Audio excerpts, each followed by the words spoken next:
February 26th, 2026. Paris. A stage at l'Olympia.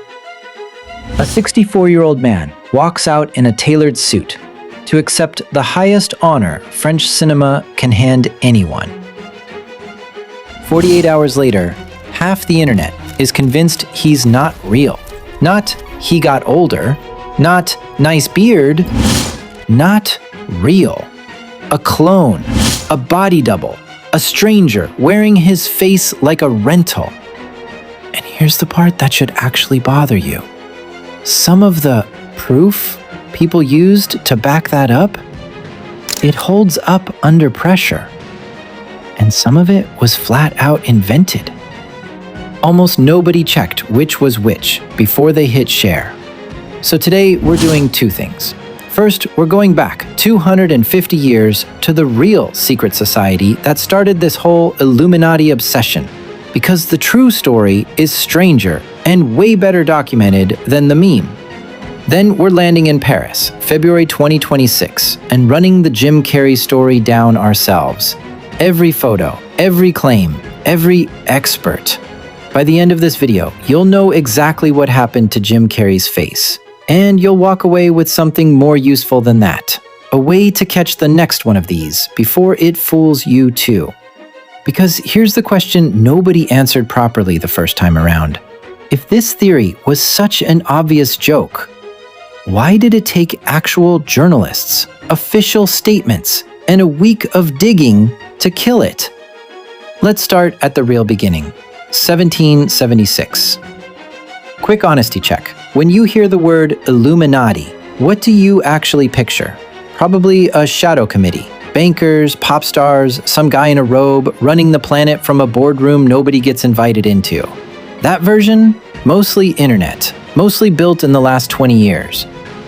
The real one is weirder than that. And it only lasted 12 years. May 1st, 1776. A 28-year-old law professor named Adam Weishaupt, teaching at a university in Bavaria, starts a club. Not a global banking cartel. A club. He names it the Perfectibilists. His whole pitch: swap blind tradition for reason. Swap superstition for education. Very Enlightenment. Very people should be allowed to think for themselves, which in 1776 Europe was a genuinely dangerous sentence to say out loud. Weishaupt gets careful, fast. Code names, ciphers, a ranking system, novice, then Minerval, then inner circles most members never even see. Within a few years, this club has somewhere north of 2,000 members scattered across Europe. Writers, nobles, people with actual influence. And then, like pretty much every secret club run by ambitious people, it turns on itself. Internal fighting, leaks. By 1784, the Bavarian government's had enough and bans it outright. A year later, police raid the home of Weishaupt's own second-in-command and find something far more damaging than money or bodies. Paperwork. That's the smoking gun. Letters, membership rosters, their actual cipher. The government publishes the whole stash, hoping to humiliate them into nothing. Instead, they hand the entire Western world its favorite conspiracy template for the next 250 years. A real secret group, real leaked documents, and just enough mystery left in the gaps to fill in however you want. Picture it like this. Imagine your friend group's private chat got leaked to the entire internet. Not because you were secretly running the world, but because you got caught being a slightly pretentious book club. 2.5 centuries later, strangers are still screenshotting your inside jokes and calling them prophecy. That's the Illuminati, a small, real, disbanded club that went immortal the second it got caught being secretive. Fast forward to the late 1960s. A handful of self-described pranksters launch a campaign they actually called Operation Mindfuck, flooding underground newspapers with fake Illuminati claims, half satire, half a live experiment in how far a joke could travel before people started treating it like fact. It traveled all the way to right now. That eye inside a pyramid symbol you've seen slapped on music videos and memes for years, it's not an Illuminati symbol at all. It's off the Great Seal of the United States, sitting on the back of every $1 bill since 1935. Wrong symbol, right myth. Nobody double-checked. That's exactly how the myth found its way into pop culture. Illuminati stopped meaning secret 18th century book club and started meaning shadowy force controlling famous people. A hand gesture in a music video becomes evidence. A one-eye closed photo becomes evidence. Most of the time, it's a wink. Artists in on their own joke. But the myth needs a host, and celebrities make perfect hosts because we already watch them like they're clues in a bigger story. So here's the pattern. Hold on to it. Real secrecy, a document leak, and a culture that fills every leftover gap with the loudest possible story. Because on February 26th, 2026, that exact pattern fired again, this time aimed at one of the most recognizable faces alive. Jim Carrey had basically disappeared. Not retired, not officially. He'd said in interviews he was done chasing scripts, that he was painting now, sculpting, living quietly out of the spotlight. I'm retiring, but No. yeah, probably. Are you being serious or are you screwing with me? I'm being fairly serious. Yeah. Really? I'm taking a break. Yeah. Well, we need to. I really like my quiet life, and I really love putting paint on canvas, and I really love my spiritual life, and I have enough. I've done enough. I am enough. Carrey is a great character, and I was lucky to get the part. But I don't think of that as me anymore. His last real public sighting was a brief moment at the Rock and Roll Hall of Fame back in November 2025. Before that, over a year of silence. No red carpets, no interviews, barely a post. Then, out of nowhere, Paris. The César Awards, France's answer to the Oscars, announced they're handing Carrey their César d'honneur, a lifetime achievement honor reserved for the biggest names in film. And Carrey says yes. Here's what almost nobody knew going in. This wasn't a last-minute favor. It was 8 months in the making. Coaching, rehearsal, real personal investment. Because Carrey wasn't planning some quick thank you. He was going to deliver the entire acceptance speech in French as a tribute to his own family's French roots. February 26th, he walks out. And the room doesn't just see Jim Carrey. They see a version of him almost nobody recognizes. Longer hair, a slower, more settled presence than the rubber-faced maniac from The Mask and Ace Ventura. He's 64 now. For the first time in a long time, he actually looks it. And within a day, that stops being the story. The story becomes, that's not him. Screenshots start flying, side-by-sides against old film stills, zoomed-in shots of his jaw, his eyes. One account with tens of thousands of followers posts that there's no chance, zero, that's actually Jim Carrey up there.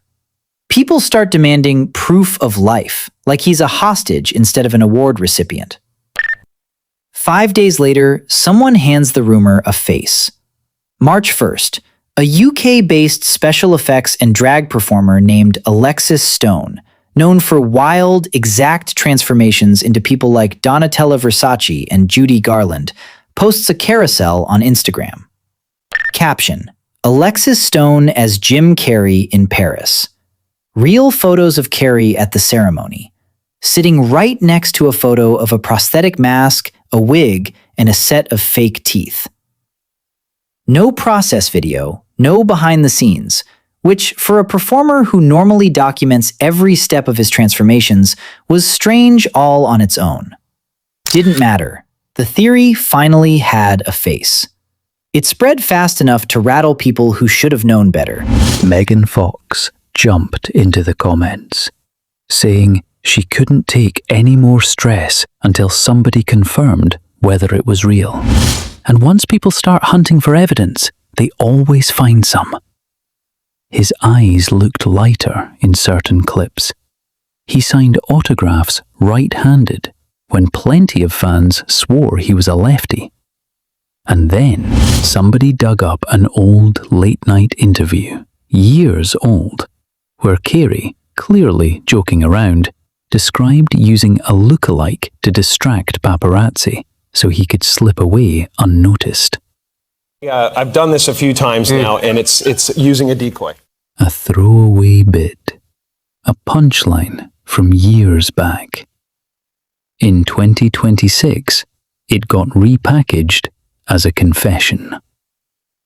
Here's the part most viral threads skipped entirely, because this is where actual reporters and fact-checkers stopped scrolling and started making calls. Snopes opened a formal investigation.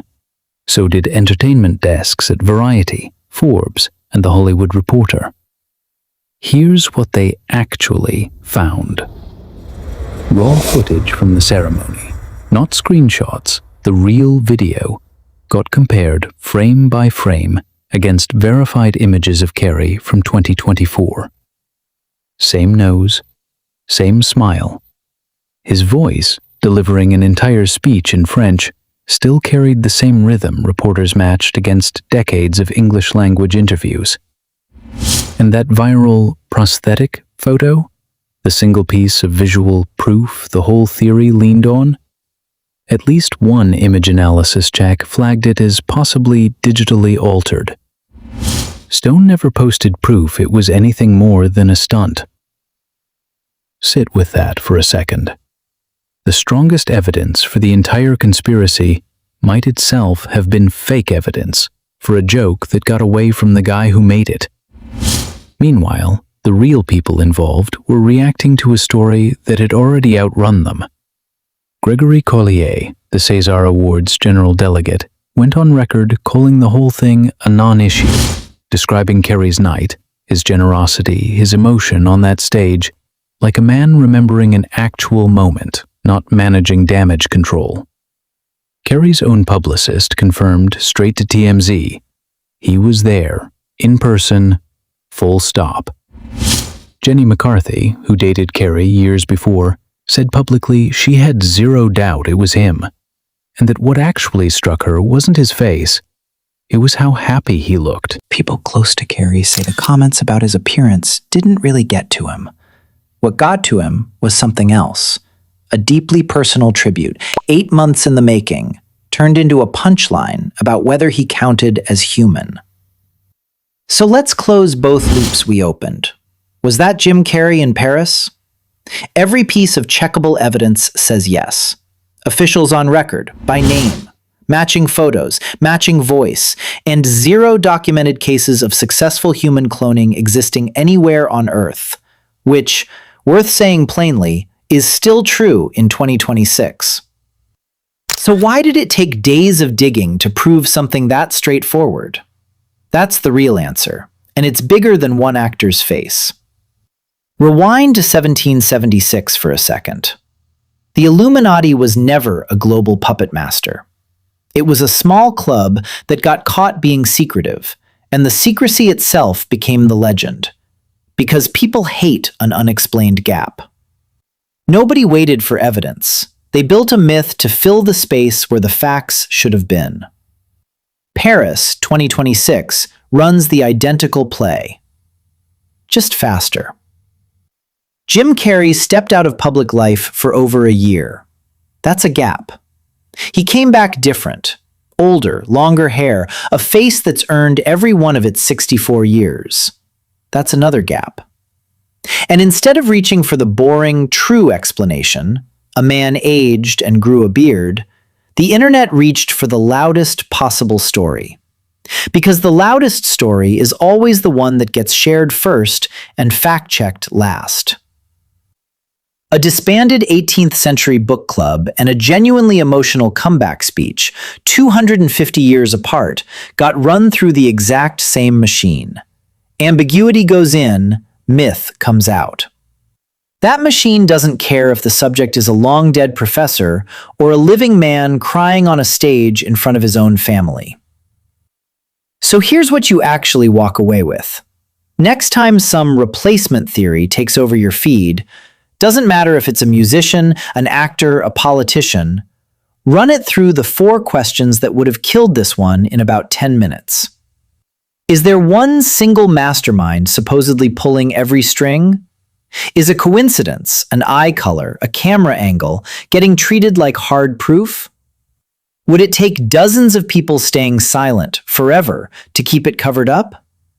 And does the story bend to explain away literally any piece of evidence against it? Answer yes more than once, and you're not looking at a cover-up. You're looking at a pattern your own brain built because a gap in the story made you uncomfortable. And Carrey's nowhere close to the first. Paul McCartney supposedly died in 1966 and got quietly replaced. Avril Lavigne supposedly died and got swapped for a lookalike named Melissa. This genre's been running for 60 years and it shows zero signs of stopping. So tell me in the comments, which replacement theory should I run through this exact process next? I've already got a short list. One of them is going to surprise you.